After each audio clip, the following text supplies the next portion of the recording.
Tenho dois convites para vocês. O primeiro é que no próximo dia 13 agora de setembro, sábado à noite, estaremos celebrando um momento como Convenção Batista no nosso estado, um momento intitulado Um Chamado à Santidade, e vai ser muito bom tê-lo aqui, 19h30, e ter você também, mulher, naquela ocasião. Pregará o pastor Sócrates, que é o secretário da Convenção Batista do nosso país. No dia 13 de dezembro, 19h30, é a inauguração do novo santuário da nossa igreja. Amém. Você está convidado para aquele momento. Continue participando com alegria no seu coração. Bom revê-los, você que está nos acompanhando pela internet, pela televisão, Deus te abençoe. Bom ter cada um de vocês. Obrigado, Adriano, chamam também pela presença. Deus seja com você a cada dia. Abra a sua Bíblia, por favor, no livro de Jó, capítulo 42. A juventude nos convidou para pensarmos sobre recomeço, restart. Jó 42.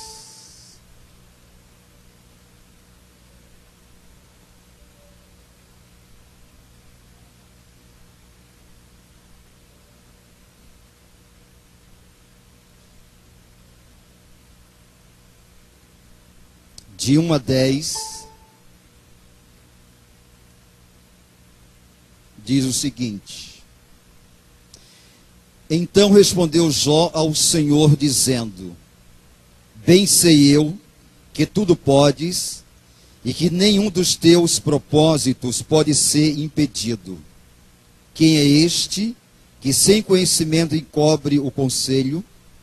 Por isso relatei o que não entendia, coisas que para mim eram inescrutáveis e que eu não entendia. Escuta-me, pois, e eu falarei. Eu te perguntarei, e tu me ensinarás. Com o ouvir dos meus ouvidos, ouvi, mas agora te veem os meus olhos. Por isso me abomino e me arrependo no pó e na cinza. Sucedeu que, acabando o Senhor de falar a Jó aquelas palavras, o Senhor disse a Elifaz, o temanita: A minha ira se acendeu contra ti e contra os teus dois amigos, porque não falastes de mim o que era reto, como meu servo Jó. Tomai, pois, 7 bezerros e 7 carneiros, e ide ao meu servo Jó, e oferecei holocaustos por vós, e o meu servo Jó orará por vós, porque deveras a ele aceitarei, para que eu não vos trate conforme a vossa loucura, porque vós não falastes de mim o que era reto, como meu servo Jó. Então foram Elifaz, o temanita, e Bildade, o suíta, e Zofá, o naamantita, e fizeram como o Senhor lhes dissera. E o Senhor aceitou a face de Jó. E o Senhor virou o cativeiro de Jó, quando ele orava pelos seus amigos. E o Senhor acrescentou em dobro a Jó tudo quanto antes ele possuía. Igreja, talvez na experiência bíblica e do mundo não exista ninguém que mais sofrera como Jó. Se você não conhece a história, Jó perdeu num único dia os seus 10 filhos. Eram 7 homens e 3 mulheres. Perdeu toda a sua riqueza e perdeu toda a sua saúde. Como se isso fora pouco, Jó ainda perdeu a coisa mais importante no casamento para o homem, que é o respeito da sua mulher. E aí você pode imaginar a situação desse homem chamado Jó. Porque para mim e para você, talvez seja relativamente fácil recomeçar de onde nós estamos. Mas como recomeçar quando você não tem literalmente nada? Nem filhos, nem dinheiro, nem saúde, nem o respeito do seu cônjuge, e ainda você tem 3 amigos que te bombardeiam, porque foi assim que aqueles 3 amigos de Jó fizeram, bombardearam Jó de perguntas. Como recomeçar? Como recomeçar do zero? Não sei exatamente como você está, mas se tem uma coisa que nós percebemos na vida do ser humano, é uma dimensão de insatisfação com aquilo que ele tem e com aquilo que ele é. E todos nós desejamos literalmente começar de novo, começar diferente. Nunca se engane. Deus não vai te possibilitar você voltar lá atrás para recomeçar. Não existe isso. E nós ficamos em muitos momentos na vida amargurados, angustiados, ficamos questionando por que a vida foi exatamente assim como nós vivemos. Voltar lá atrás é impossível. O grande segredo é a gente recomeçar de onde a gente está. Alguém diz com muita sabedoria que a melhor idade da vida é aquela que você tem. Não é aquela que você tinha. Não é aquela que você terá. Mas é a que você tem. Se você fosse vizinho de Jó, se você fosse companheiro de trabalho de Jó, se você fosse alguém usado por Deus para levar para Jó uma mensagem de restart, de recomeço, o que é que você diria a Jó? Quando ele estava no fundo do poço, no lixão da sua cidade, sem a mínima perspectiva de mudança, de recomeçar. O que você diria, Jó? Aí Jó nos dá 3 dicas muito interessantes sobre recomeçar. De onde ele estava e de onde nós estamos. Se Jó conseguiu recomeçar com tudo isso contrário à sua vida, certamente você temos a mesma possibilidade, porque o Deus que agiu na vida de Jó lá atrás é o Deus que quer agir na minha e na sua vida neste momento. E louvado seja o nome do Senhor pela direção que Ele nos concede. Recomeçar. Sabe por quê? Só não tem jeito para recomeçar para quem já morreu. Já ouviu falar de um homem chamado Og Mandini? Og Mandini foi um cidadão que ele viveu uma depressão profunda. Sabe o que é depressão profunda? Aquele momento que a pessoa ela não tem alegria, não tem paz, não tem esperança, não tem expectativa, ela literalmente se tranca no seu quarto e não quer dar um passo sequer na sua vida. Assim estava esse homem.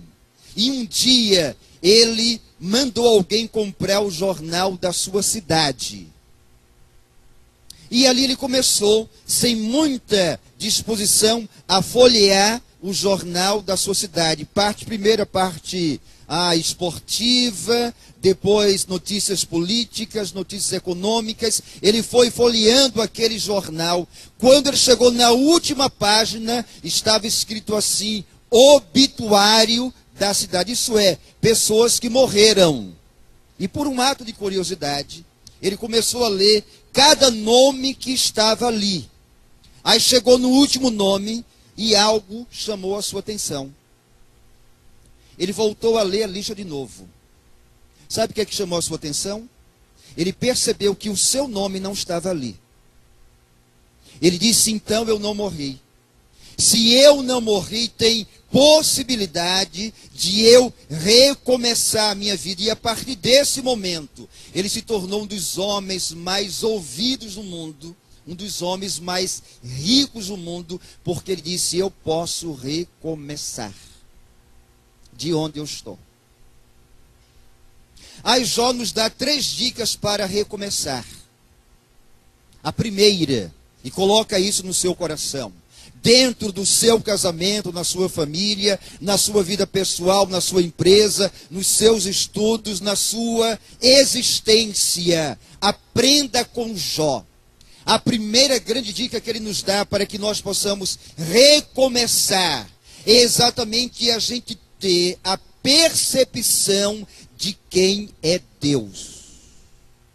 Ninguém, Denis e Juliana, vocês que lideram a nossa juventude, ninguém recomeça se não tiver exatamente a visão acerca de quem é Deus. Vou te dar um exemplo. Pega a Bíblia, de Gênesis a Apocalipse, primeiro e último livro. A Bíblia está cheia de pessoas que recomeçaram a vida.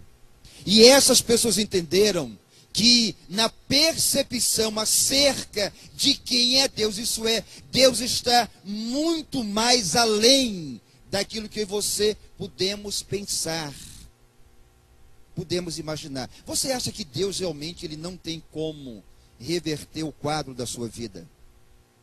Você acha que Deus não tem como mudar a sua vida? Você acha que Deus não tem como mudar a história da sua vida? Você acha que realmente Deus está vivendo uma crise que Ele não tem como sair dela para te ajudar? Você sabia que os cientistas descobriram, e é uma coisa meio contraditória, eles descobriram que existem no universo mais de 100 bilhões de galáxias desconhecidas. Você imagina quem é Deus realmente? Se existem no universo mais de 100 galáxias, ou bilhões de galáxias desconhecidas, você imagina quem é esse Deus? E esse Deus fez tudo tão somente visando te ajudar, te abençoar, te perdoar, te amar, te salvar, mudar a sua história de vida. Jó disse, olha Deus, eu te conhecia só porque as pessoas me falavam. Mas agora os meus olhos espirituais, eles se enxergam. Porque Jó entendeu que Deus estava além dos filhos, Deus estava além da riqueza, Deus estava além da saúde, Deus estava além daquilo que Jó era como pessoa humana. Se realmente você deseja restartar, recomeçar, ter uma vida diferente de hoje para frente, não de hoje para trás, e é inútil da minha e da sua parte ficar brigando com o nosso passado, achando que as coisas poderiam ser diferentes, e elas não vão ser, porque o nosso passado ele já está finalizado. Eu e você precisamos ter uma iniciativa de conhecer realmente esse Deus, e perceber que Ele, além de não ter desistido da gente, Ele tem coisas tremendas para nos dar. Para nos dar. Muito cuidado. Talvez eu e você achemos que Deus não fará mais nada novo nas nossas vidas. Talvez eu e você achemos que a nossa vida vai ser um mero repetido que nós somos ontem. E a Bíblia diz que Deus faz novas todas as coisas. Jó disse, olha Deus, eu só te conhecia de ouvir falar. Agora, os meus olhos te veem. Se realmente você quer mudança, ouse entrar no relacionamento mais profundo, mais íntimo, mais sério, de maior dependência com esse Deus. Imagina passar do ouvir falar para uma experiência tremendamente pessoal com Deus. Você não é um momento. Você não é uma situação. E às vezes nós ficamos muito limitados aos momentos e às situações que nós vivemos. A primeira dica de Jó é esta: ouse entrar num relacionamento mais próximo, mais íntimo com Deus e entregar tudo nas mãos dele. A segunda dica de Jó, para esse recomeço, para uma mudança, para um restart, que todos nós desejamos nas nossas vidas, é que Jó, queridos, ele fez uma coisa que talvez eu e você não demos muita importância.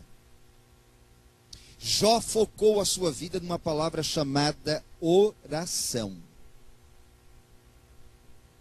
Quanto tempo eu e você passamos orando a Deus?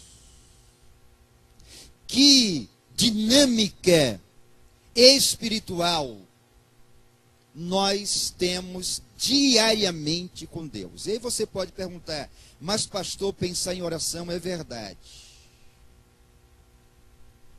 Eu já disse aqui para essa igreja que, sabe por que Jesus orava muito quando ele esteve aqui? Isso é muito simples para mim. Quando Jesus não tinha vindo ao mundo, ele estava lá no céu, e você sabe disso. E lá no céu, Jesus entendeu que a oração era muito importante para Deus, para ele como Jesus, para o Espírito Santo. Isso é, a oração, ela tem um peso muito grande no céu. Diz o texto que Deus mudou a vida de Jó quando ele começou a orar, não só por si, mas pelos seus 3 amigos. Só que eu queria te desafiar a fazer algumas orações chamadas corajosas. Um dia eu perguntei a vocês, por que nós oramos de olhos fechados? Aí você pode me responder, não é para a gente melhor se concentrar. Não é? Mas orar de olhos abertos é errado? Muitas das orações de Jesus ele fez de olhos abertos. Olhou para os céus, falou com Deus, trocou com Deus algum tipo de informação espiritual. Você quer recomeçar a sua vida? Então vai anotando no seu coração algumas orações que eu vou te mencionar. A primeira oração corajosa está lá no Salmo 139, que nós lemos um pouco agora, né? Que diz assim, sonda-me, ó Deus, e conhece o meu coração. Sonda.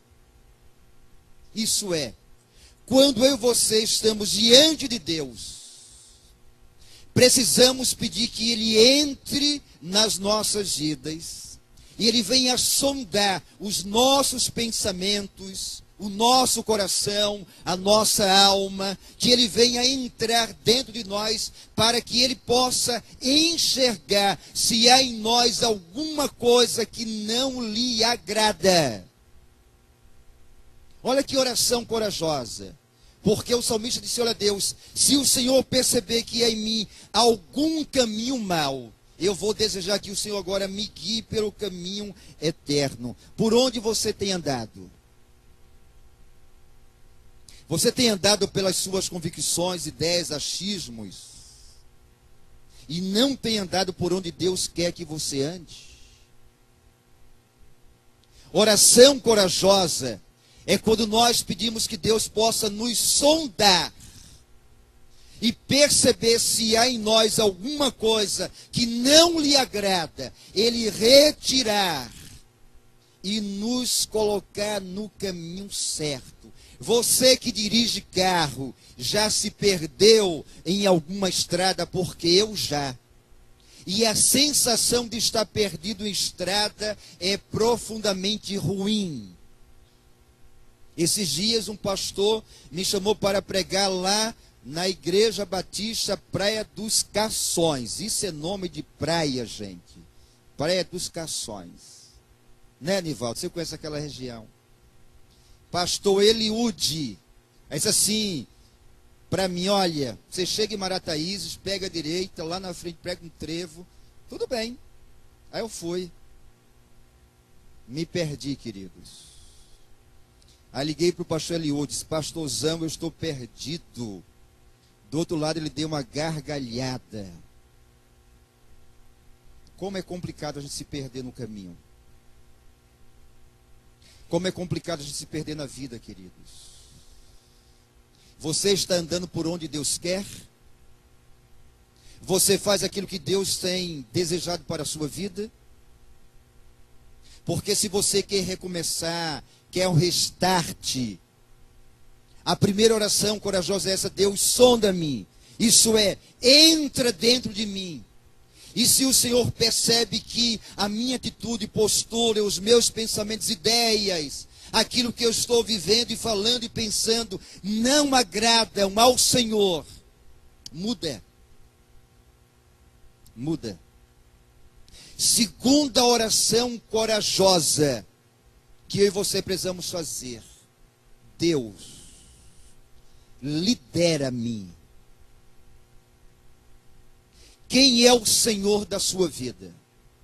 Quem é o Senhor do seu casamento? Quem é o Senhor da sua família?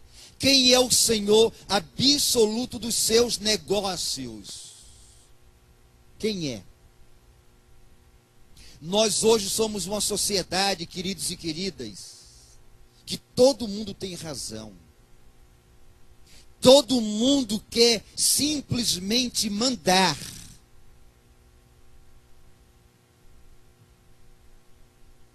Deus é Senhor da sua vida?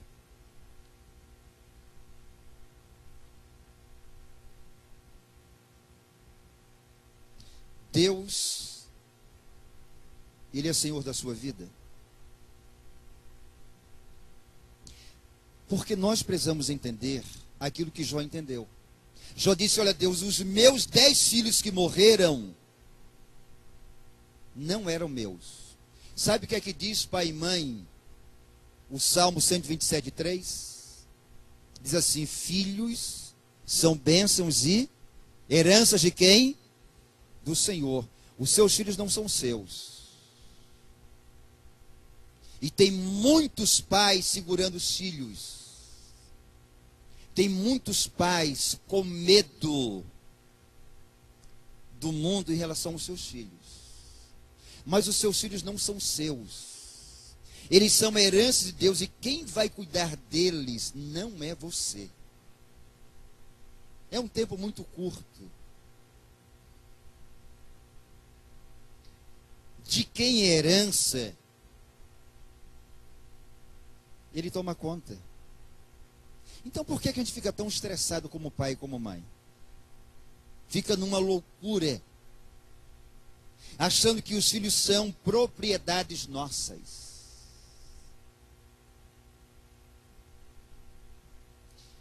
Deus precisa ser Senhor.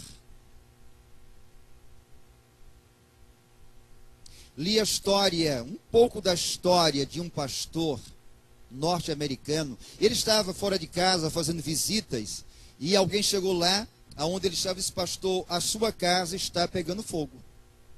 E quando ele voltou para a sua casa, tinha uma multidão, e alguém disse: olha, pastor, a sua casa está pegando fogo. Ele disse: não, não é a minha casa, a casa é de Deus. Eu não tenho casa, tudo é dele. Então, se a casa dele está pegando fogo, compete a ele tomar conta da casa dele. Se ele quis que a casa pegasse fogo, isso é com ele. Mas ele sabe que eu preciso de uma casa para morar. Sabe o que é que Deus fez? Não apagou o fogo, né? E deu para aquele pastor uma nova casa. Deus é Senhor da sua vida, de tudo que você tem e de tudo que você é. Porque quando nós entendemos isto, Jonatas Vieira, nós ficamos muito mais tranquilos para viver. Saímos dessa ideia alucinante de que temos que estar no controle absoluto de tudo. Deus precisa ser Senhor da sua vida. Eu fui visitar a semana passada o irmão Naim. O irmão Naim é um membro aqui da igreja, está em cima de uma cama por conta de um AVC. E o irmão Naim não perdeu a alegria. Ele é muito divertido, gente. Ele é muito divertido. Eu cheguei lá e, batendo papo com o irmão Naim, ele disse: olha, pastor, tenho 82 anos, com vigor de 28. Estou pronto. Se Deus quiser me levar, eu estou pronto. Aí nós começamos a conversar. E no meio da conversa falamos sobre o pastor Oliveira de Araújo, que é um pastor aqui nosso, né, batista, da primeira igreja batista de Vitória, que está dentro de uma CTI, num problema muito sério. Pastor Oliveira tem, em média, eu creio aí, 66 para 67 anos. Sabe o que é que o irmão Naim falou? Olha a capacidade dele se divertir com algumas situações. Olha, pastor, falando para mim, eu soube que o pastor Oliveira de Araújo, não é, está tomando a minha frente para chegar no céu primeiro do que eu. Que história é essa? Eu estou na fila. A vaga é minha para chegar no céu. Sabe o que é que ele estava me dizendo? A minha vida pertence a Deus. Na hora que ele quiser me levar, ele vai me levar. Eu sou dele. Você quer recomeçar? Cita comigo agora, ou recita comigo o Salmo 37:5. Entrega o teu caminho ao Senhor, confia nele e o mais ele fará. Então é entregar e é confiar. Porque o mais, aquilo que você quer, Deus vai fazer. Terceira oração corajosa, diz assim: Deus, alonga-me. Isso é Deus dá-me longanimidade na vida. Queridos, nós estamos sendo uma sociedade muito impaciente, muito apressada. E nós estamos perdendo a capacidade de exercitar diante das situações adversas e pessoas adversas o fruto da longanimidade. Nós estamos revidando muito as coisas. E aí nós estamos perdendo excelentes oportunidades de conhecer pessoas e crescer com essas pessoas. Jó aprendeu a fazer oração longânima. Isso é paciência que se estica.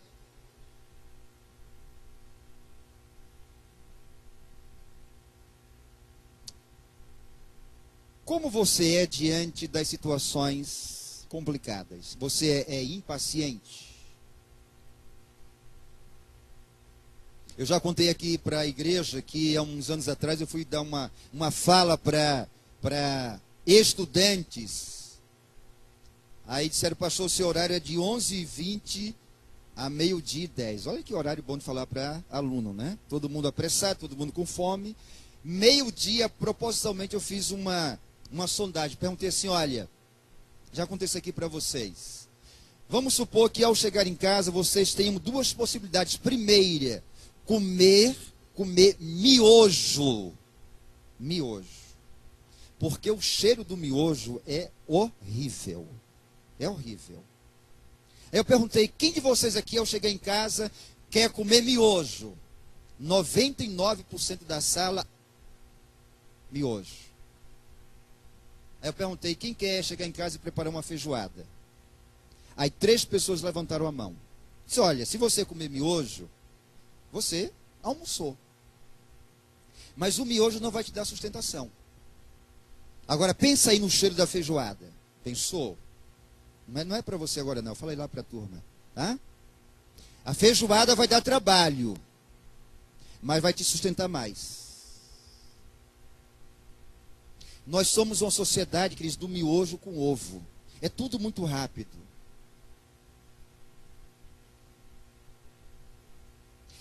Nós não somos uma sociedade da paciência, da espera, da dependência em Deus. Ouça o que eu vou te falar. Mais do que nunca, as decisões erradas que você tomou, as escolhas erradas que você fez, geraram em vocês angústia, dor e arrependimento. Sabe por quê? Porque vocês não quiseram esperar. Jó aprendeu a ser longânimo. Ele sabia que Deus estava restartando a vida dele. Se Deus eu não entendo, não compreendo, mas eu vou esperar. E o Senhor vai trabalhar um processo dentro da minha vida. Quarta oração corajosa que eu quero te convidar a fazer na sua vida, tá? É você pedir a Deus, tão somente pedir a Deus, que Ele possa encher a sua vida. Eu ouso dizer, igreja, que nós estamos muito vazios de Deus e cheios de nós mesmos. Estamos muito vazios de Deus e cheios de tantas coisas. Estamos muito vazios de Deus e cheios de tantas ideias que Deus não está dentro delas. Pede para Deus te encher tão somente dele, encher o seu coração do amor dele, da graça dele, da direção dele, de tudo aquilo que Deus tem reservado para você. Nós estamos muito vazios de Deus, por isso que andamos tão intranquilos nas nossas vidas. Precisamos nos encher desse Deus que é tão poderoso, mas que nem sempre tem entrado nas nossas vidas, porque nós estamos cheios de tantas coisas. Olha, para se encher o recipiente de qualquer coisa, você tem que esvaziar primeiro. Para Deus encher a sua vida, você tem que se esvaziar de si mesmo. E hoje conversava com um pastor, que ele dizia o seguinte: lá atrás, eu perdi muito de Deus, porque eu não dependia dele. Eu dependia só de mim. Eu estava muito mais cheio de mim do que de Deus. A última oração corajosa que eu queria convidar você a fazer é dizer: Deus, olha Deus, eu quero que o Senhor, ao recomeçar em mim o que o Senhor quer, eu quero que o Senhor me use. Eu quero que o Senhor me use. E não tem, querida igreja, nada melhor na vida do que sermos usados por Deus. Não tem nada melhor. E Deus quer te usar. Deus quer usar a sua vida. Imagina o privilégio de ser usado pelo Deus que é Senhor do universo. Pegar a sua vida e te usar exatamente como Ele quer. Aonde Ele quer. Para o que Ele quer. No momento em que Ele deseja tão somente te usar. Imagina que oração ousa dizer: Deus, olha, usa-me. Usa-me. Nós precisamos, igreja, nós precisamos ter a coragem de pedir a Deus para nos usar. E aí Deus vai te levar a lugares que você jamais imaginou. A conversar com pessoas que você jamais pensou. A você desfrutar de coisas que você nunca pensou na sua vida. Sabe o que é que está acontecendo com o nosso mundo? As pessoas desistem de serem usadas por Deus. Porque quando Deus nos usa, muita coisa na gente vai ser quebrada. Muita. Agora, se você não quer obedecer a Deus, você vai perder muito de Deus. Então, deixa Deus te usar. Essa foi a segunda dica de Jó. Foi exatamente a dimensão da oração ou das orações corajosas, para ele poder recomeçar a sua vida. Terceira e última dica de Jó, para esse restart, para esse recomeço, para um novo tempo que você desejamos diante de Deus. E aí tem um detalhe muito interessante na vida de Jó. Quando Jó perdeu os seus 10 filhos, a sua mulher chegou e disse assim: Jó, olha, você deve amaldiçoar esse seu Deus e morrer. Ele disse: mulher, como fala qualquer louca, tu estás falando agora. Receberíamos de Deus o bem e não também o mal? Aí Jó nos dá uma terceira dica para a gente recomeçar. É que tudo aquilo que nos acontece faz parte do plano de Deus. Romanos 8, 28 diz assim, né? Todas as coisas contribuem ou cooperam para o bem daqueles que amam a Deus. Você acha que chegou nesse momento por que mesmo? Se Deus não tivesse permitido que as coisas acontecessem na sua vida, você não teria a disposição para recomeçar. E não é fácil, igreja, não é fácil. Nós entendermos que tudo aquilo que nos acontece faz parte do plano de Deus para as nossas vidas. Coisas boas e coisas também ruins. Qual é a nossa tendência humana? É querermos sempre coisas boas nas nossas vidas, questionarmos as coisas ruins e acharmos que as coisas ruins não são boas na direção de Deus. De vez em quando eu me divirto com a meteorologia, porque ela diz assim: tempo bom, sol, chuva, tempo ruim. Não é assim que a gente vê na meteorologia? E se não fosse a chuva? Que para a meteorologia tempo ruim não é bênção de Deus. Você sabia que existe uma pedagogia no sofrimento? Porque se nós não sofrermos, nós não crescemos e nós não aprendemos. Um jovem norte-americano, ele foi condenado à cadeira elétrica. E perguntaram para ele qual o seu último desejo. Ele disse: eu quero ver a minha mãe. E aí aquele país, né, muito levado por essa emoção, o país parou para ver o encontro daquele jovem com a sua mãe. A mídia foi para lá, o país parou. E quando permitiram ele se aproximar da sua mãe, a percepção é que ele daria um beijo na sua mãe. Num ímpeto, ele arrancou o nariz da sua mãe com uma mordida. E ele disse: mãe, você é a única culpada. Deus está aqui porque você nunca me disse a palavra não. Tudo era permitido. Tudo eu podia. Então eu não cresci como deveria de uma maneira equilibrada porque você nunca me falou não. E quando Deus te fala não, não é para te punir, é para te disciplinar. Quando Deus fala não, é para te ajudar a crescer. Quando Deus não dá o tudo que você quer, é porque Deus te ama. Agora, quando você sofre, Deus espera que você cresça por meio do sofrimento. Não existe gravidez sem sofrimento.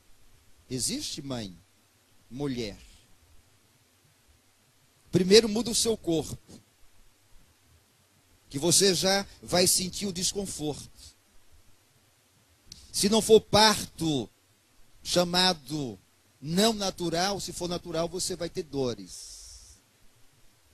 E quando a sua criança nasce, se ela não nascer chorando, ela apanha.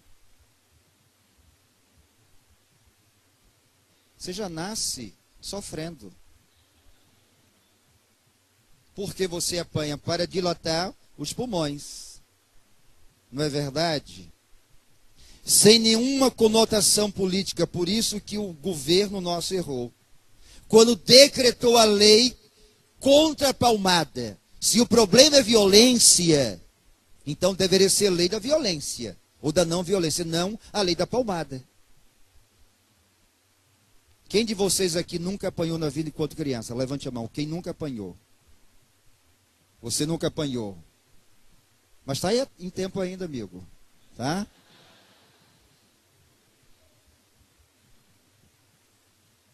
Sabe por que nós apanhamos? Além de merecermos, nós crescemos e fomos amados. Jó entendeu que tudo aquilo que lhe acontecia fazia parte do plano de Deus para um recomeço. Você chegou até aqui, nesse santuário.